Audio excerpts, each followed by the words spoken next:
जनाबे असाद आज़मी, जनाबे असाद आज़मी, सुभान अल्लाह, खूबसूरत शेर के लगे पैगाम। मालूम है, मैं पूरा मालूम कई सालों के बाद आया। कब आया? 1994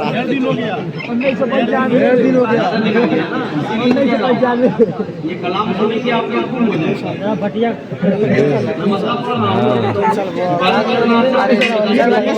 लिखा हुआ है अब लिंचिंग होती है कभी सरफराज की शक्ल में किसी को फांसी की सजा सुना दी जाती है।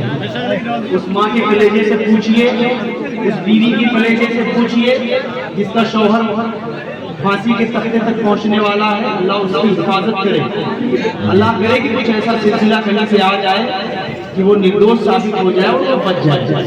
आज की अदालत उस्मा सुप्रीम कोर्ट से जो फैसला आएगा हमें उसका सम्मान है, हमें उसका बिल्कुल हर तरीके से सम्मान है। लेकिन अल्लाह करेगा, अल्लाह करे कोई ऐसा कुछ हो जाए कि वो बेचारा बच जाए। उस बेटे के हवाले से जो तबरेज नाम का झारखंड में कभी खंबे से लटका कर मार दिया जाता है, उस माँ के कलेजे से पूछिए। पहलू खान, इखलाक खान, अभी आजमगढ़ में आपने देखा शाहजेब नाम के एक मासूम बच्चे को उसको पीट कर उसको काट कर लाकर उसके घर के दरवाजे पर टांग दिया गया।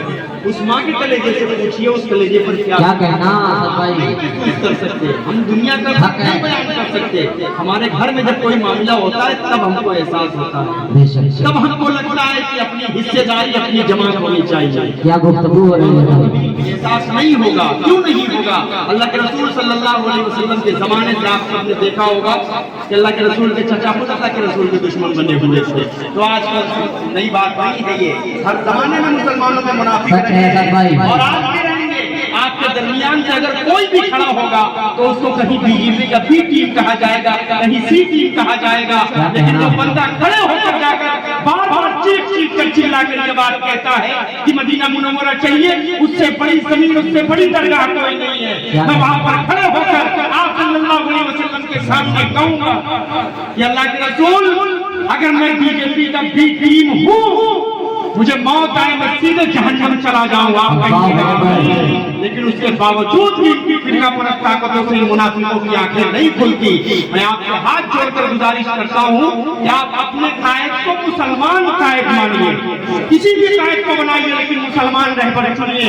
अल्लाह के रसूल ने सख्ती से मना किया है कि कोई भी गैर हमारा कभी हिस्सेदारी नहीं दिला सकता।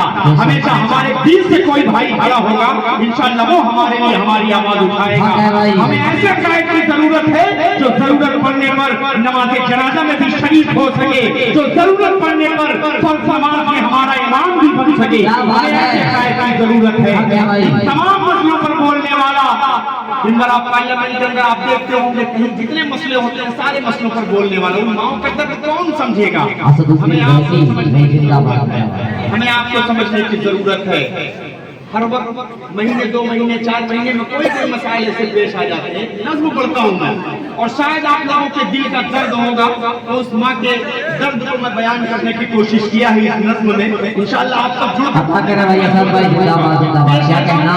अब आप सब दाद दे मुझे ये ना दे, मुझे इससे कोई परवाह नहीं है, लेकिन मैं ये नज़्म पढ़ूंगा तो शायद अगर आपकी आंखें नम हो जाएं तो वो मेरे लिए सबसे बड़ी कबूलियत की निशानी है।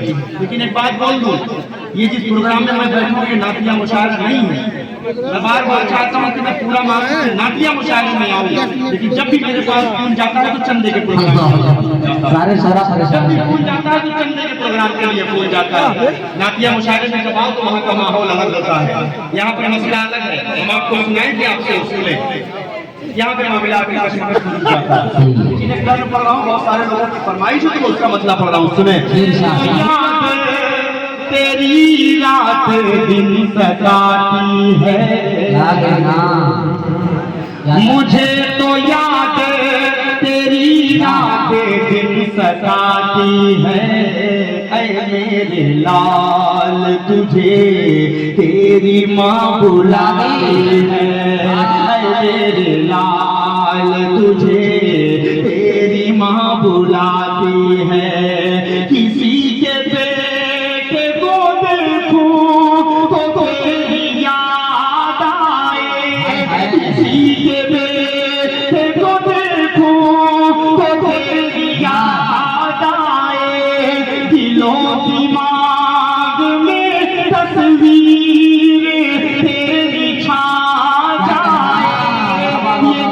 तड़प उठे और आँख मेरी भर आए, ये दिल तड़प उठे और आँख मेरी भर आए। तेरी बहन को तेरी याद अब रुलाती है। मेरे लाल तुझे तेरी माँ बुलाती है। मेरे लाल तुझे तेरी माँ बुलाती है। और कुछ दिन बीत जाता है, जब किसी माँ के बेटे के साथ कोई हादसा होता है, 2 महीने 3 महीने गुजर जाते हैं, फिर कोई रिश्तेदार आता है तो उसी टॉपिक को छेड़ दिया करता है, उसी माँ के कलेजे को फिर रुला दिया करता है। एक बंद हाजिर कर देता हूँ, मुलाहिजा फरमा लें। तेरे अजीज तेरा जिक्र छेड़ देते हैं, तेरे अजीज तेरा जिक्र छेड़ देते हैं। पुराने ज़ख्म दोबारा उधेड़ देते हैं। हमारे सब्र के पौधे उखेड़ देते हैं। हमारे सब्र के पौधे उखेड़ देते हैं। हमारी पलकों बेट शाम झिलमिलाती है। मेरे लाल तुझे तेरी माँ बुलाती है। मेरे लाल तुझे तेरी माँ बुलाती है। और ये शेर पढ़ रहा हूँ बतौर पास। सऊदी और दुबई में अक्सर बेशतर ऐसा होता है, कोई बेटा एक्सीडेंट में मारा जाता है, कोई बेटा किसी वजह से इस्तेमाल कर जाता है, नहीं आ पाता अपनी माँ की गोद तक। उन बच्चों का एक दर्द बयान करता हूँ जो सऊदी दुबई कोवैत कतर बहरैन में रहते हैं। हाजिर कर देता हूँ, तमाम अपने बुजुर्गों की दुआएं चाहता हूँ, पेश कर रहा हूँ। मुलाहिजा फरमाएं कि वो तेरा वादा के मैं जल्द लौट आऊंगा। वो तेरा वादा के मैं जल्द लौट आऊंगा। मैं अपनी माँ से कभी दूर फिर न जाऊंगा। मैं बैठ कर तेरे आंचल में मुस्कुराऊंगा। मैं बैठ कर तेरे आंचल में मुस्कुराऊंगा।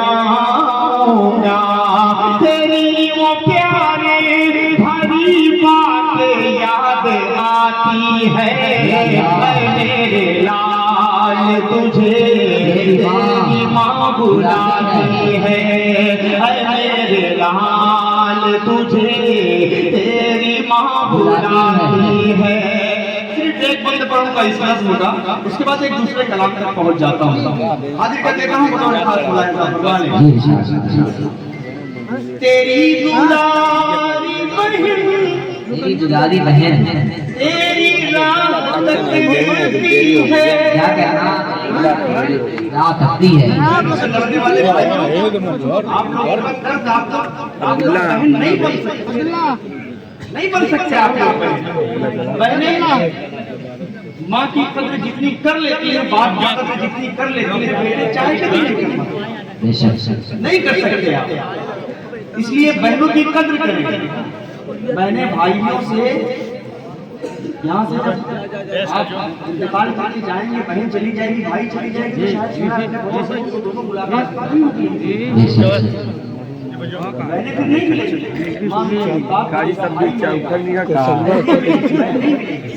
बहनों की कद्र यही कर ले। तमाम लोग बहनों की कद्र करेंगे, लड़ाई नहीं करेंगे इंशाअल्लाह। आज भाइयों सारे लोग कद्र करेंगे आज के बाद से इंशाअल्लाह। एक शेर बोलो नौजवानों, इंशाअल्लाह शेर अगर पसंद आए एक हाजिर कर देता हूँ, सुने कि तेरी दुलारी बहन तेरी राह तकती है। बहुत से आया तेरे बिन उदास रहती है। कहाँ है भैया भैया मेरा कहे कि जब लिपटती है, कहाँ है भैया मेरा कहे कि जब लिपटती है, तो गम की बिजली, तो गम की बिजली मेरे दिल पे कूद जाती है। अरे मेरे लाल तुझे तेरी माँ बुलाती है।